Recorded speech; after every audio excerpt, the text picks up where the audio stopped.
नमस्कार, स्वागत है आप सभी का सुबह 9 बजे की खबरों के साथ। मैं हूं प्रीति। आइए जल्दी से एक नजर डाल लेते हैं हेडलाइंस पर। कश्मीर घाटी फिर बाढ़ की चपेट में, झेलम समेत कई नदियां उफान पर। भूस्खलन के बाद जम्मू श्रीनगर हाईवे बंद, आपदा प्रबंधन की 2 टीमें श्रीनगर रवाना।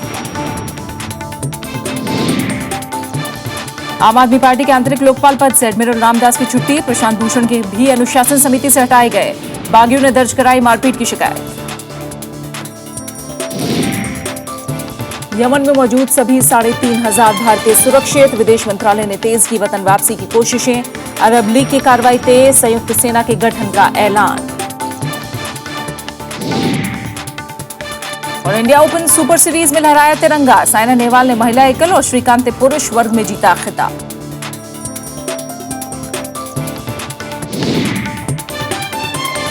पंडित मदन मोहन मालवीय को मरणोपरांत आज दिया जाएगा देश का सर्वोच्च सम्मान भारत रत्न।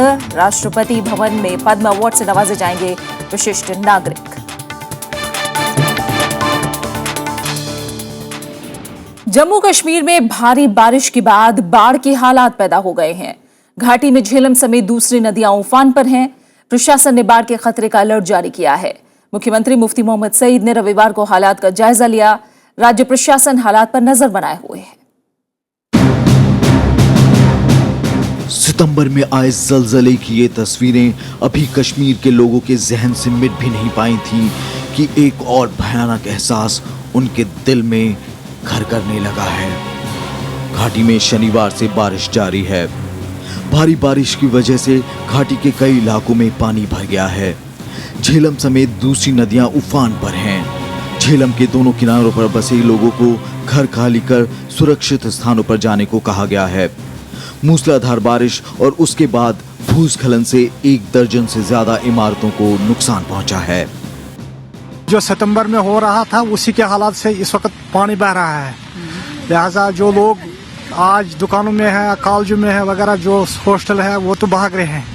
लिहाजा गवर्नमेंट का भी कोई विश्वास ही नहीं है। जिस वक्त वो पानी ऊपर से चले जाते हैं, गाड़ियां डूब जाती है, तमाम मकान, फिर वो जहाजों में घूमते हैं, कहते हैं कितने कश्मीरी नीचे दब गए हैं। कल से बारिश पड़ रही है यहाँ। आप देखिए, अब जहांगीर चौक में देखिए, अभी हाई अलर्ट भी हुआ है। पेपर पे भी आया, FM पे भी आया, हाई अलर्ट हुआ है।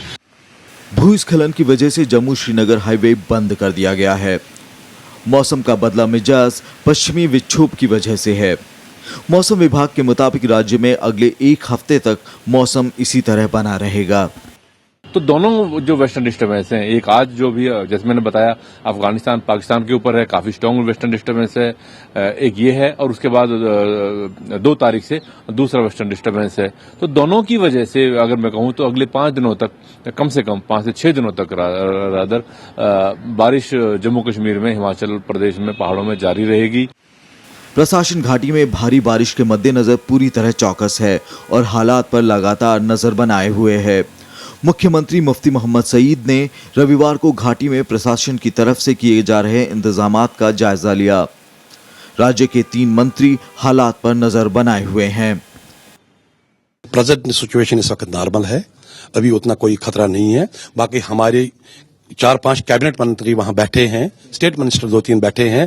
पूरी सिचुएशन जो इस वक्त है वो अंडर कंट्रोल है। घबराने की कोई जरूरत नहीं है। हमने लोगों को पूरा भरोसा दिया है। और दूसरी जो खुशकिस्मती की बात है, मैं ये इतना जरूर कहूंगा, हमने उस पिछले सैलाब से सबक जो लिया है, तो इसलिए हम उसके लिए तैयार बैठे हैं। प्रशासन ने घाटी के ऊपरी इलाकों में भूस्खलन की चेतावनी जारी करते हुए लोगों को अपने घरों में रहने की चेतावनी दी है। हिमाचल प्रदेश में भी ताजा बर्फबारी से तापमान में तेजी से गिरावट आई है। इधर उत्तराखंड के ज्यादातर इलाकों में हल्की बारिश और पहाड़ी इलाकों में बर्फबारी हुई है। Bureau report, Rajya Sabha TV. और मार्च के महीने में हुई बेमौसम बारिश से रबी की फसलों को काफी नुकसान पहुंचा है। इसी नुकसान का जायजा लेने के लिए रविवार को केंद्रीय वित्त मंत्री अरुण जेटली ने राजस्थान और केंद्रीय गृह मंत्री ने मध्य प्रदेश का दौरा किया। केंद्र सरकार ने पीड़ित किसानों को जल्द मुआवजा देने का भरोसा दिया है। राजस्थान में बेमौसम बारिश और ओलावृष्टि से हुए नुकसान का जायजा लेने रविवार को वित्त मंत्री अरुण जेटली राजधानी जयपुर पहुंचे। प्रभावित क्षेत्रों का दौरा करने के बाद जेटली ने केंद्रीय लघु और सूक्ष्म उद्योग राज्य मंत्री गिरिराज सिंह और मुख्यमंत्री वसुंधरा राजे के साथ एक उच्च स्तरीय बैठक की।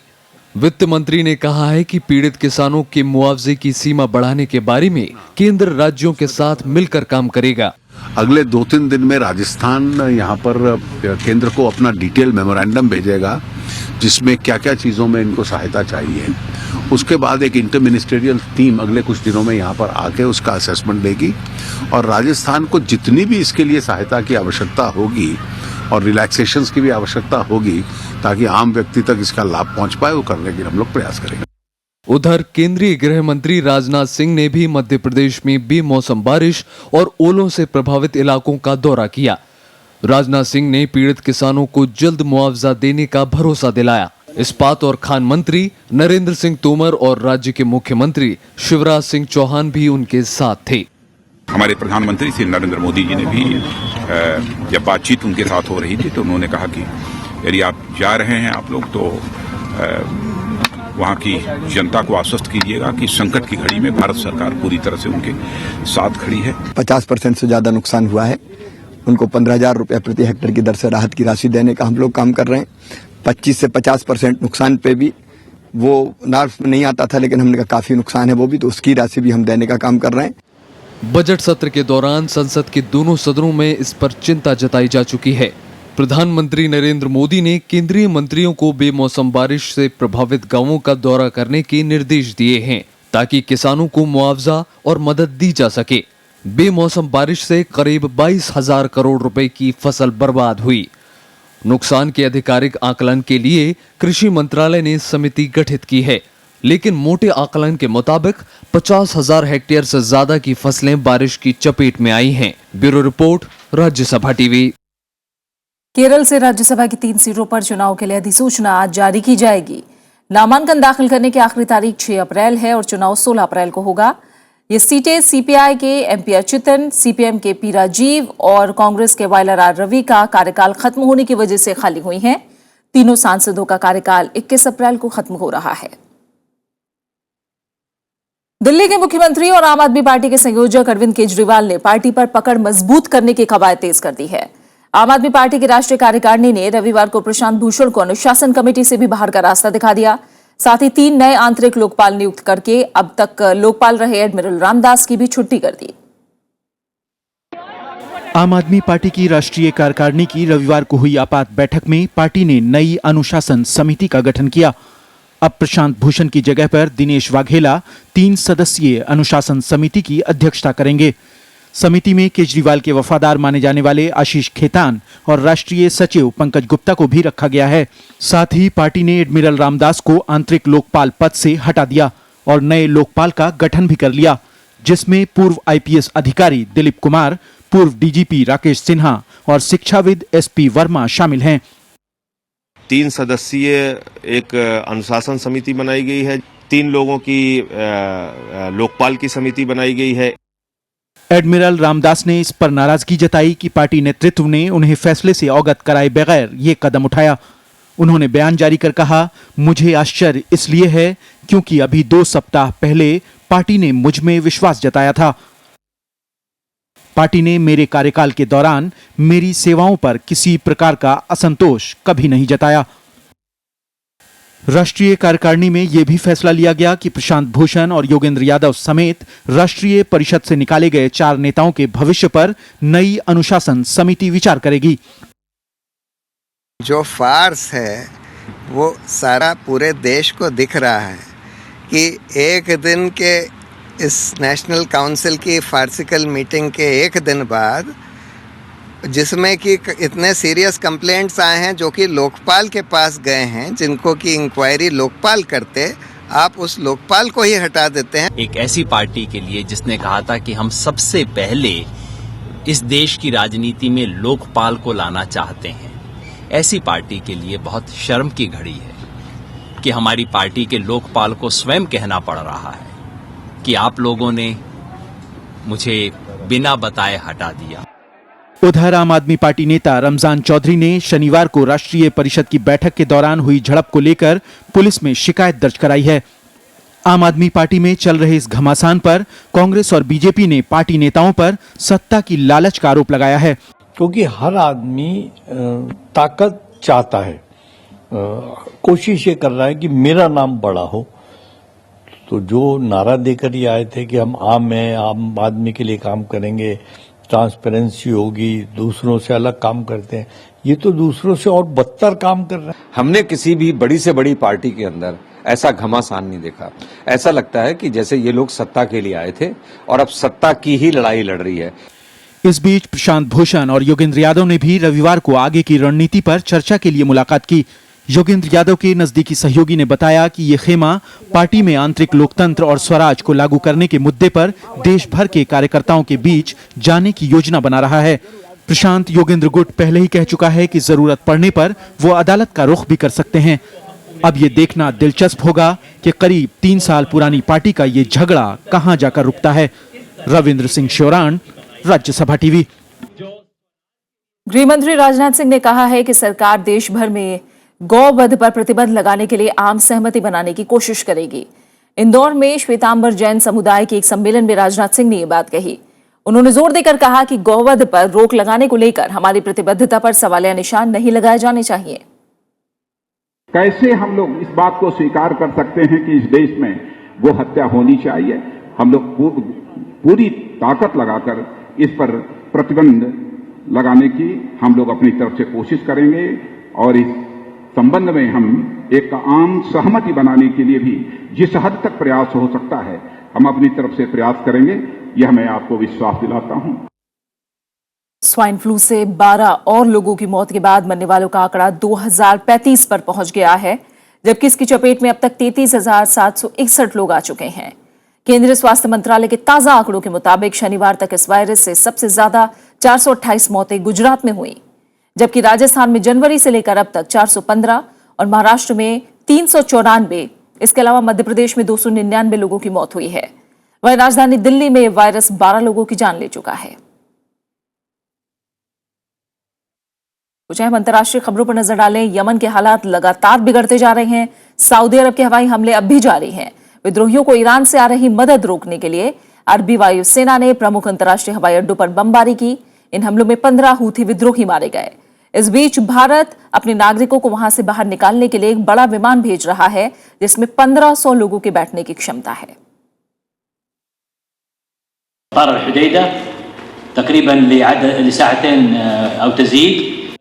सऊदी अरब ने कहा है कि वो यमन में जमीनी हमला नहीं करेगा, लेकिन रात के अंधेरे में यमन की पश्चिमी सीमा की ओर जाते ये सऊदी टैंक सारी असलियत बयां कर देते हैं। यमन में हालात लगातार बिगड़ते जा रहे हैं। राजधानी सना का ये हवाई अड्डा पूरी तरह तबाह हो गया है। सऊदी अरब के हवाई हमले का आज 5वां दिन है। आम जनजीवन बुरी तरह प्रभावित हुआ है और लोग घर छोड़कर भाग रहे हैं।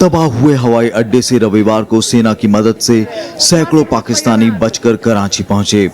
भारत भी अपने करीब 3,500 नागरिकों को निकालने के लिए 2 बड़े विमान भेज रहा है। विदेश मंत्री सुषमा स्वराज ने ट्वीट किया है कि भारतीय दूतावास नागरिकों की वापसी में हर संभव मदद कर रहा है। शनिवार को भी 80 भारतीय जिबूती पहुंचे हैं और वहां से आज स्वदेश लौट सकते हैं। संयुक्त राष्ट्र ने भी अपने अंतर्राष्ट्रीय कर्मचारियों को बाहर निकाल लिया है। हालांकि शिया विद्रोहियों और पूर्व राष्ट्रपति अली अब्दुल सलेह के समर्थक सैनिकों ने अब तक किसी भी भारतीय को निशाना नहीं बनाया है। दूसरी ओर यमन की सेना के लगातार हमले हूथी विद्रोहियों को अदन में पीछे हटने पर मजबूर कर रहे हैं। अब आधे अदन पर राष्ट्रपति हादी समर्थित सेना का कब्जा है। The objective is to continue to look for this kind of missiles, to target it, destroy it. We believe that we destroy most of these capabilities. इस बीच यमन के राष्ट्रपति आबिद रब्बू मंसूर अल हादी ने रियाद में पनाह ली है। शिया हूथी विद्रोहियों के खिलाफ सऊदी अरब के नेतृत्व वाले 10 देशों के गठबंधन को ईरान के खिलाफ गठबंधन करार दिया जा रहा है और माना जा रहा है कि ये संकट सुन्नी अरब देशों और शिया ईरान के बीच छद्म युद्ध है। Bureau report, Rajya Sabha TV. और इस बीच यमन में जारी संकट और इराक, सीरिया और लीबिया में मजबूत हो रहे जिहादी समूहों के बढ़ते खतरों पर मिस्र में अहम बैठक हुई। अरब लीग देशों के प्रमुखों की इस बैठक में तय किया गया कि अब अरब की अपनी एक संयुक्त सेना होगी। ये सेना भविष्य में यमन जैसे संकटों से अरब के हितों की रक्षा करेगी।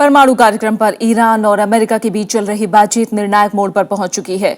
समझौते पर दस्तखत करने की समय सीमा 31 मार्च यानी कल है। आज भी स्विट्जरलैंड के लॉसन में P5+1 देशों के साथ ईरान की बातचीत जारी रहेगी। अमेरिकी अधिकारियों ने कहा है कि इस पर सहमति बन गई है कि ईरान को अपना परमाणु कार्यक्रम चरणबद्ध तरीके से समेटने के लिए समय दिया जाए और उसी के मुताबिक उस पर लगे प्रतिबंध भी धीरे धीरे हटाए जाएं। हालांकि कुछ विवादित मुद्दों पर अभी भी अंतिम राय नहीं बन सकी है। ईरान पर यह आरोप लगता रहा है कि वो परमाणु हथियार बनाने की कोशिश में है, जबकि तेहरान का कहना है कि उसका परमाणु कार्यक्रम पूरी तरह शांतिपूर्ण है। उसका मकसद परमाणु बम नहीं बल्कि बिजली घर बनाना है। नाइजीरिया में राष्ट्रपति पद के लिए हुए मतदान के बाद वोटों की गिनती जारी है। राष्ट्रपति पद के लिए नाइजीरिया में 2 दिन यानी शनिवार और रविवार को मतदान हुआ।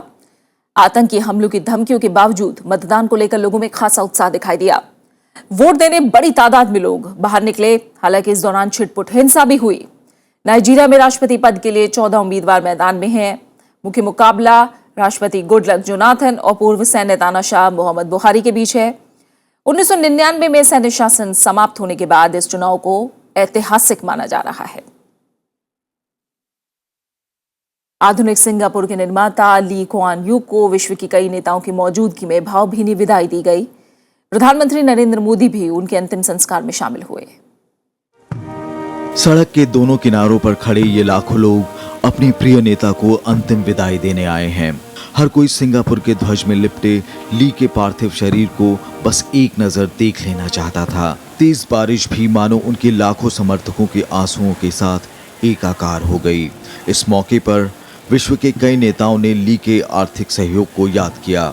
प्रधानमंत्री मोदी ने ली कुआन यू को एक वैश्विक विचारक बताते हुए कहा कि भारत अपनी आर्थिक प्रगति के लिए उनकी मैत्री और सहयोग की बहुत कद्र करता है।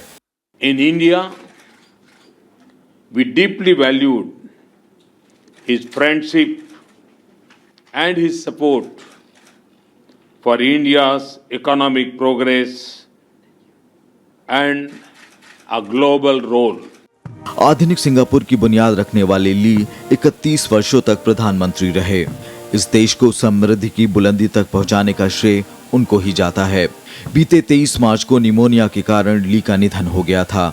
इस बीच स्वदेश लौटने से पहले प्रधानमंत्री ने इजराइल के राष्ट्रपति रिवलिन से भी मुलाकात की और आपसी संबंधों को आगे बढ़ाने के तौर तरीकों पर बातचीत की। Bureau report, Rajya Sabha TV. और कुछ खबरें खेल जगत से। दुनिया के नंबर 1 खिलाड़ी सायना नेहवाल और के श्रीकांत ने बैडमिंटन में इतिहास रच दिया है। भारत को दोहरी सफलता दिलाते हुए दोनों ने पहली बार India open world super series का महिला और पुरुष एकल खिताब जीत लिया। फाइनल में सायना ने थाईलैंड की रत्चानोक इंतानून को सीधे गेम में हराकर पहली बार इंडिया ओपन सुपर सीरीज का खिताब जीता। वहीं श्रीकांत ने डेनमार्क के विक्टर एक्सेलसेन को 3 गेम के रोमांचक मुकाबले में हराकर पहली बार ये कामयाबी हासिल की है। भारतीय बैडमिंटन के लिए रविवार का दिन सुनहरा साबित हुआ। सायना नेहवाल और के श्रीकांत ने India open super series badminton tournament का सिंगल खिताब जीतकर खेल प्रेमियों को जश्न का मौका दिया। दिल्ली के सिरी फोर्ट खेल परिसर में हुए फाइनल मुकाबले में सायना ने थाईलैंड की रत्नाचोक इंतानून को आसानी से 21-16, 21-14 से हरा दिया। 4 इयर्स से ट्राई कर रही थी, बट ये फर्स्ट टाइम मुझे टाइटल आया है। काफ़ी खुशी हो रही है, बट उसके साथ साथ वर्ल्ड नंबर 1 भी बनी, तो डबल डिलाइट है इस बार। काफ़ी खुश हूँ मैं अपनी परफॉर्मेंस से। लास्ट 3 मंथ से कंसिस्टेंटली परफॉर्मेंसेज आ रही हैं and I am very very happy कि जैसे मैं मेहनत कर रही हूँ उसके रिजल्ट्स आ रहे हैं, तो इट्स अ गुड थिंग। के श्रीकांत ने रोमांचक मुकाबले में डेनमार्क के विक्टर एक्सेलसन को पराजित किया। पहला गेम हारने के बाद श्रीकांत ने शानदार खेल का प्रदर्शन करते हुए दूसरा गेम 21-13 से जीता। तीसरे और निर्णायक गेम में दोनों खिलाड़ियों के बीच जमकर संघर्ष देखने को मिला। एक समय 10-12 से पिछड़ रहे श्रीकांत ने जबरदस्त वापसी करते हुए 11 अंक हासिल कर खिताब पर कब्जा कर लिया। 11 straight points. What on earth happened to Victor Axelsen? And Badminton Association of India, we announced 10 lakh rupees cash award for Saina Nehwal for this purpose. इससे पहले शनिवार को साइना दुनिया की नंबर 1 खिलाड़ी बन गईं। इस मुकाम पर पहुंचने वाली वो पहली भारतीय महिला खिलाड़ी हैं। राष्ट्रपति प्रणब मुखर्जी, प्रधानमंत्री नरेंद्र मोदी और कांग्रेस अध्यक्ष सोनिया गांधी ने साइना को इस उपलब्धि के लिए बधाई दी है। Bureau report, Rajya Sabha TV. Australia one day cricket का नया सिरमौर बन गया है। कंगारू ने न्यूजीलैंड को 7 विकेट से मात देकर विश्व कप पर कब्जा कर लिया। ऑस्ट्रेलिया 5वीं बार विश्व विजेता बना है। 3 विकेट लेने वाले जेम्स फॉकनर को प्लेयर ऑफ द मैच और स्टार्क को प्लेयर ऑफ द सीरीज के खिताब से नवाजा गया।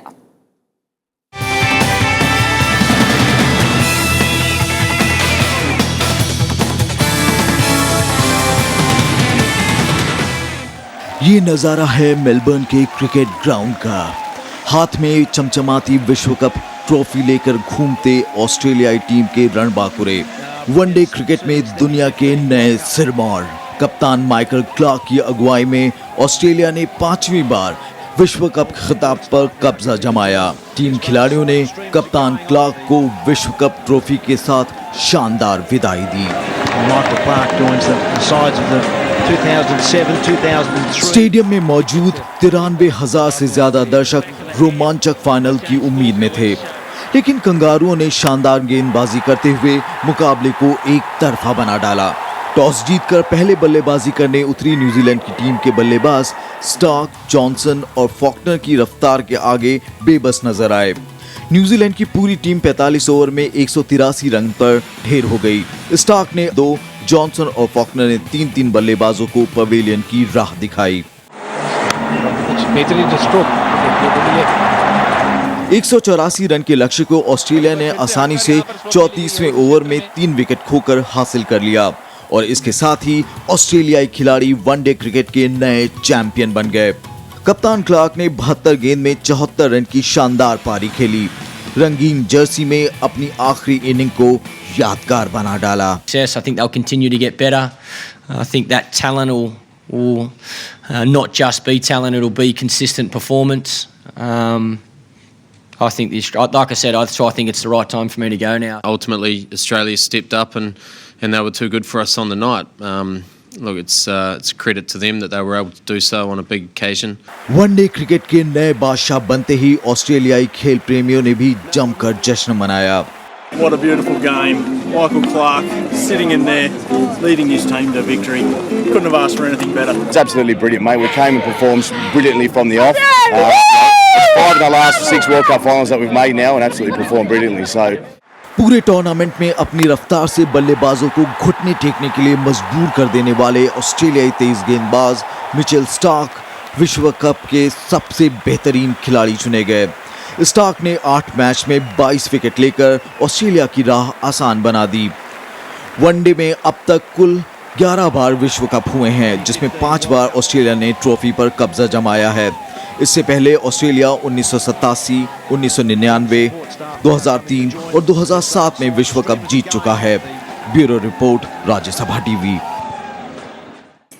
राष्ट्रपति आज महामना पंडित मदन मोहन मालवीय को मरणोपरांत देश के सर्वोच्च सम्मान भारत रत्न से सम्मानित करेंगे।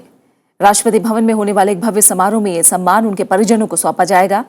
महामना की पहचान एक बड़े शिक्षाविद के रूप में की जाती है। एशिया के सबसे बड़े आवासीय विश्वविद्यालय बनारस हिंदू विश्वविद्यालय के संस्थापक मदन मोहन मालवीय ने इसे चंदे के पैसे से खड़ा किया था। बीएचयू ने देश को कई राजनेता, कलाकार, गायक, कवि, लेखक, खिलाड़ी और वैज्ञानिक दिए हैं। गंगा नदी पर पहला बड़ा आंदोलन खड़ा करने वाले महामना ने 1916 में अंग्रेजों को यह समझौता करने पर मजबूर कर दिया था कि वो भविष्य में गंगा पर कोई भी बांध नहीं बनाएंगे। पंडित मालवीय हिंदुस्तान टाइम्स सहित कई अखबारों के संपादक भी रहे। आज के समारोह में पद्मश्री, पद्म भूषण और पद्म विभूषण सम्मान भी प्रदान किए जाएंगे। हिंदी फिल्मों में आधुनिक भारतीय नारी की सशक्त चित्रण करने वाली अभिनेत्री देविका रानी जी को आज जयंती है। उन्हें न सिर्फ अपने अभिनय से भारतीय सिनेमा को सजाया, बल्कि अशोक कुमार और दिलीप कुमार जैसे दिग्गज कलाकार भी दिए।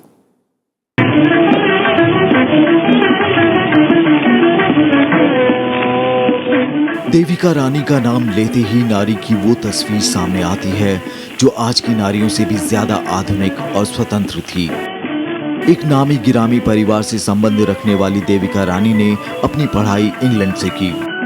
इसके बाद royal academy of dramatic art और रॉयल एकेडमी ऑफ म्यूजिक से अभिनय और संगीत की शिक्षा ली। इस बीच उनकी मुलाकात हिमांशु रॉय से हुई।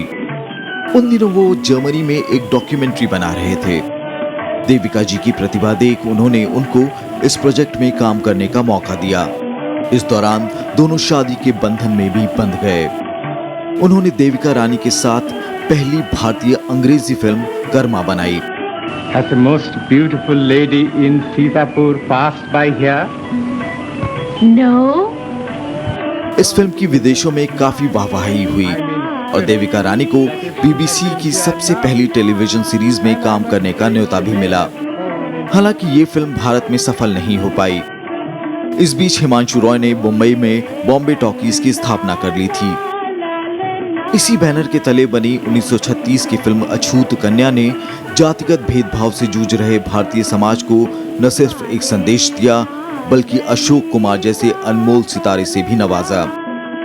मैं बन का पंछी बन के संग संग डोलूं रे। अशोक कुमार के साथ देविका रानी ने जीवन प्रभात, इज्जत, वचन और दुर्गा जैसी फिल्में दी। 1940 में हिमांशु रॉय के देहांत के बाद बॉम्बे टॉकीज की बागडोर देविका जी ने अपने हाथ में ले ली। ये वो समय था जब भारत में अंग्रेजी हुकूमत के खिलाफ आवाज चरम पर थी। आज हिमालय की चोटी से फिर हमने ललकारा है। आज हिमालय उनकी फिल्म किस्मत के इस गाने ने आजादी के मतवालों में एक नई जान फूंक दी। दूर हटो है दुनिया वालों, हिंदुस्तान हमारा है। दूर हटो है दुनिया वालों, हिंदुस्तान हमारा है। 1944 की फिल्म ज्वार भाटा में उन्होंने यूसुफ खान यानी दिलीप कुमार को मौका दिया, जो आज भी दिलीप साहब की सफल फिल्मों में गिनी जाती है। देविका जी की बतौर अभिनेत्री आखिरी फिल्म रही 1943 में आई हमारी बात। इसके बाद कुछ कारोबारी रिश्तों को टूटता देख उन्होंने फिल्मों को अलविदा कह दिया और रूसी मूल के पेंटर स्वेतोस्लाव रोइडिच के साथ विवाह कर एकांत जिंदगी जीने लगी। 1969 में जब दादा साहब फाल्के अवार्ड की शुरुआत हुई तो उससे नवाजी जाने वाली वो पहली शख्सियत बनी। उन्हें पद्मश्री से भी सम्मानित किया गया। आज बॉम्बे टॉकीज खंडहर बन चुका है, लेकिन इससे निकले भारतीय सिनेमा के बेहतरीन कलाकार सदियों याद किए जाएंगे और इसका श्रेय जाता है सिर्फ देविका रानी को, the first lady of Indian cinema. Bureau report, Rajya Sabha TV. और अब आखिर में एक नजर हेडलाइंस पर। कश्मीर घाटी फिर बाढ़ की चपेट में, झेलम समेत कई नदियां उफान पर। भूस्खलन के बाद जम्मू श्रीनगर हाईवे बंद, आपदा प्रबंधन की 2 टीमें श्रीनगर रवाना।